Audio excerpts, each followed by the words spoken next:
All right, y'all, welcome to the next part of this program and module. So we are now gonna switch over from booklight and we are going to go to backlight. B with alliteration, baby. B. All right, so we are going to backlight. So what I'm gonna do is I'm gonna take this bounce board and diffusion out of here. I'm going to utilize the Godox M600D and instead of the dish, I'm gonna throw the Fresnel on there just so we get a little more controlled light that we can use for this backlight source here. So let me go ahead and do some of this change ups here for you guys and then we'll take a look at the lighting setup. All right, fly this guy down. These clamps off.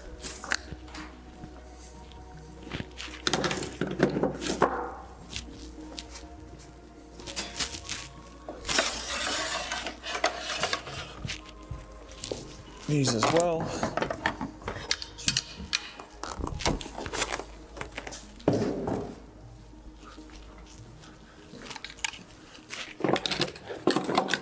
All right. Now look at this baby. This is a Fresnel. This thing's like a cannon. It's so big. Now, typically Fresnels aren't this big, just to show you guys.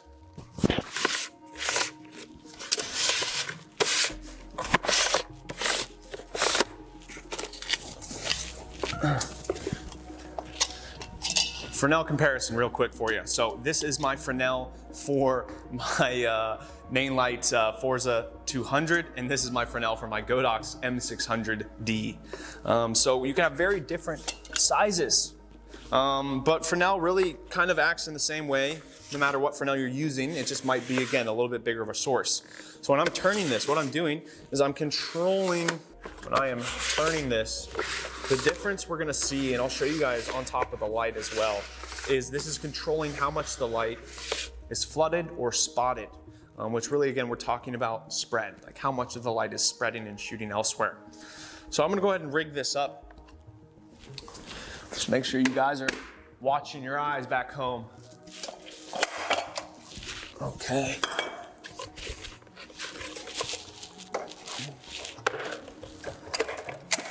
Bam. All right. So I'm gonna go ahead and pull this back.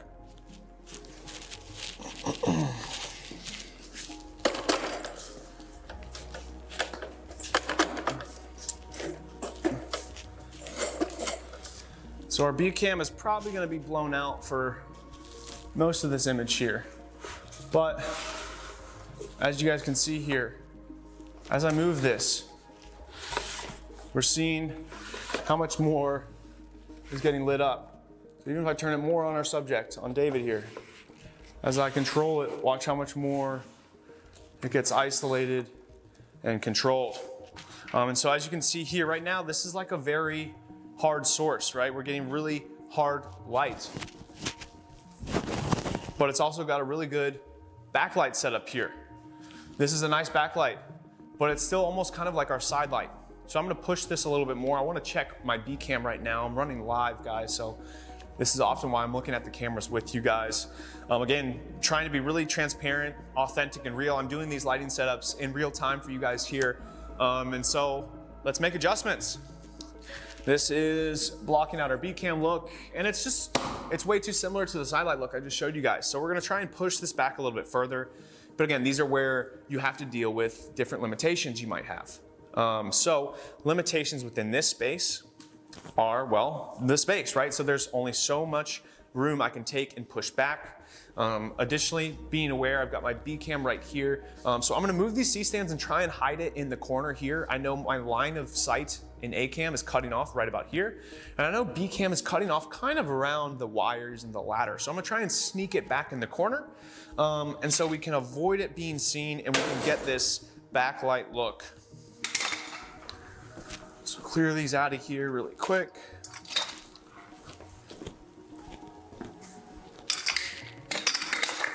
All right.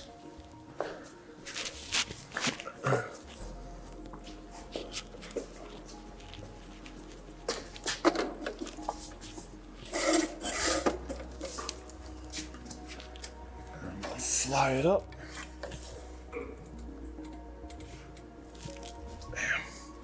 Now, just for safety measure, throw my sandbag on there as well.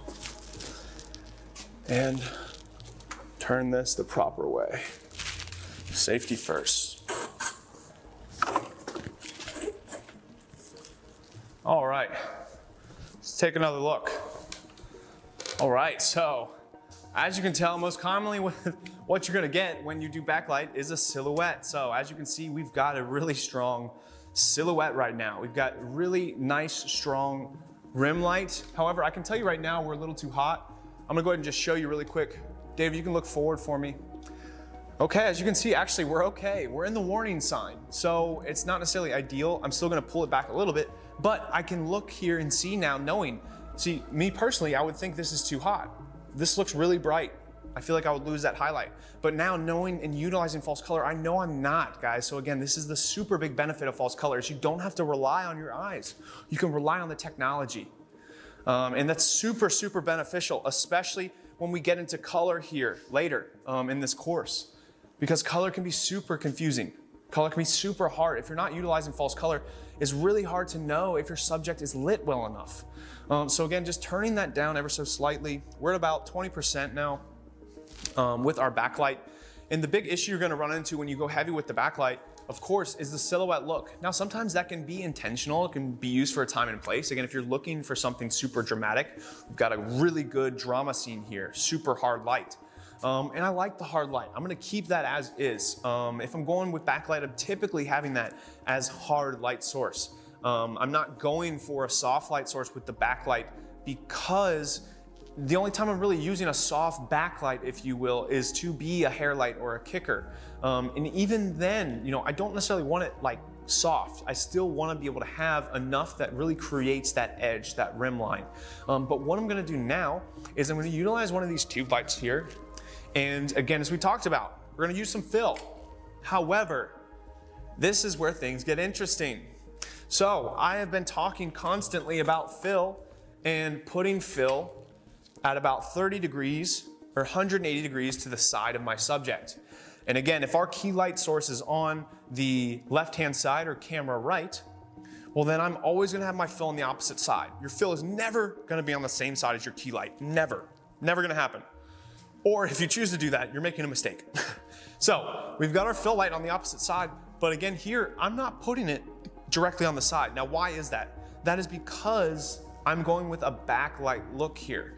So with the backlight there, we are losing absolutely everything in the front. And so putting a side light here at 180 degrees, now I might get a little bit of light, and hell, I'll go ahead and show you guys really quick. We will get a little more shaping on his face. We will see a little bit more, right? But how weird does that look to you now? So this is again where the importance of motivated light and unmotivated light comes into play. So we've got light on this side, a soft light source. Then we've got light in the back, a hard light source. But on the same side of the hard light source, we have harsh shadows or solid shadows, right? Doesn't make sense, right? So again, this is where really thinking about motivated light and unmotivated light is so important. And so for me, I'm not gonna have this on the side. I'm gonna bring it over to the front. And so the idea here is we are gonna get a nice soft fill on our subject in the front. And the benefit of this is now we're going to get the whole entire front of our subject lit up. And on top of that, what it really sells, again, is it sticks with the idea of motivated light. So what this is really pushing here, again, guys, is this idea that the light is wrapping around, right? So that we've got this hard light source hitting from behind and it's wrapping around our subject. Now, again, just to help kind of push that a little bit more, I'm gonna try and cheat this a little more to the side, just so we can actually get some literal additional wrap around his face. And I'm gonna cheat this a little more and take a look now at the B cam right with you guys, see if we've got that light in frame or not. I think we're clean, but let's take a look. Yeah, no, we're not. So we've got bleeding here. So this is where having a matte box or something like that comes into play, which I have in the car, but typically, you know, you're not really gonna be needing a matte box at all when filming indoors. It's mainly and most commonly gonna be used when you're filming outside to control the sunlight and the amount of sun that is gonna be coming or hitting your sensor. How's that looking there for us, Rye? Whitewash still. Cool. All right, so we'll push into the right here. And again, so what this is gonna do is it's gonna hide our light, but it's gonna allow us to hit our subject. So now we've got our light hidden again. We've got enough kind of rimming around our subject. We've got a good light source and we've got a decent fill. Now what I can do to help this fill out a little more is I can cheat it wide in a little bit more. And then I'm gonna fly this guy up.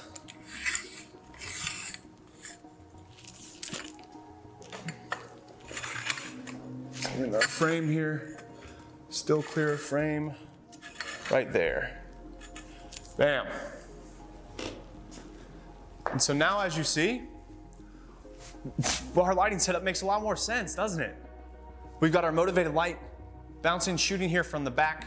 It makes sense. We come over and we look at our B cam and we've got within our frame, we've got that light source in the back. So this light source is almost fooling us, right? Like we almost think that this light in the real corner of the image is hitting and rimming around this side and then it's wrapping around his face here. In reality, it's not, but that's what we're getting sold as an audience. We're getting sold that because we have motivated light in the scene, guys. And again, adding this from a top light source here is just giving us a little bit more fill. And again, the reason I pushed it over like this, as you can see, even the angle, right? Like I'm not straight on like this. Because again, I've got that harsh shadow side with my backlight. It doesn't make sense. So we want to cheat this over. We want to cheat this over. So as you can see, the light is wrapping around his face now. It's coming around this way. But what our audience is getting sold is that the light is shooting from here, wrapping around this way, right? And so it's helping kind of create and emulate that idea.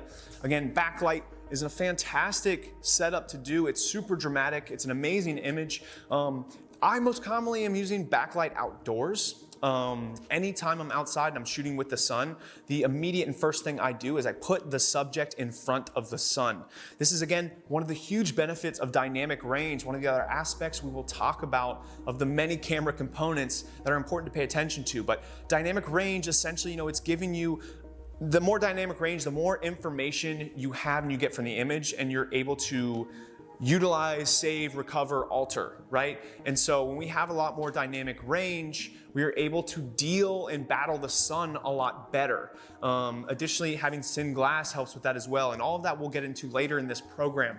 But just know that when you're shooting outside, I highly recommend putting your subject directly in front of the sun or putting them directly to the side of it. Again, kind of creating more of like a silhouette look. And what you'll do when you're filming outside then is you'll utilize most likely a bounce board or some kind of reflector. And hell, let's just go ahead and show you guys really quick while we're here. So just turning around really quick, actually, if you don't mind, Christian, showing them that 5-1 flagger piece again. And so this is actually the wrap we'll use on the outside. So this is a gold wrap right here. This is something we would utilize if we were trying to emulate sunlight. But say we had more of a daylight balance going on. We would come in here and we've got this silver, almost aluminum style reflector here. And so this is a great option to utilize outdoors as well for another option for bounce. Or you can go complete daylight here. And so this is actually a sheet just like that, but this isn't actually diffusion. This is used for bounce. So what we would do is we would wrap this around the outside there, and that would then create our diffusion, or excuse me, that would create our bounce. So again, when you're filming outside, you're going to be utilizing bounce more likely than not when we're doing a backlight setup. Indoors, you can try doing a bounce, but again, unfortunately, our lights are just not quite as powerful as the sun. And so getting a strong enough bounce indoors is gonna be very difficult to achieve unless you're using a very powerful light. And in that case, if you are, you're probably burning the edges of your subject. And again, I mean that in the sense of like, it's probably the highlights are too strong, but you might actually quite literally be burning your subject because the light is just way too hot. And so what I recommend using is a source of fill. And so again, that is what we are doing here. This is not our key light. Can seem deceptive because it is in the front of our subject, but again, this is on at about 60% right now. That light is on at about 55%, but again, that is an M600D. It's about 740 watts. It is way, way stronger than the power output capabilities of this tube light. This tube light is our fill. Again, this is just used to help sell the idea of the motivated light wrapping around our subject's face. And again, so we actually can see the face and create shaping. And again, this is the beauty of cinematography. Art is subjective, right? So this is a setup and light up look that I like. I really enjoy the look right now. But if I personally wanted to, or you wanted to, you could make it moodier. You could definitely turn that fill down. You could definitely turn it up. You know, there's options to play with here. It's really just knowing and being intentional about what you want to do. But again, guys, this is kind of a backlight setup. I hope you guys enjoyed. If you've got any questions or concerns, be sure to let me know. But with that being said, let's move on to the next setup.